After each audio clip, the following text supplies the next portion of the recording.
একজন মানুষ মারা গেলেন। ডাক্তারও বললেন উনি আর বেঁচে নেই। কিন্তু 7 ঘন্টা পর তিনি হঠাৎ উঠে বসলেন। বিশ্বাস হচ্ছে? ঘটনাটি ঘটেছে ভারতের এক প্রত্যন্ত গ্রামে।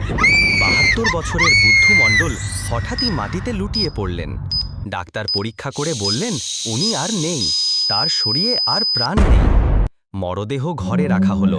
পরিবারের কান্না, গ্রামের মানুষের ভিড়, সবাই প্রস্তুত শেষকৃত্যের জন্য।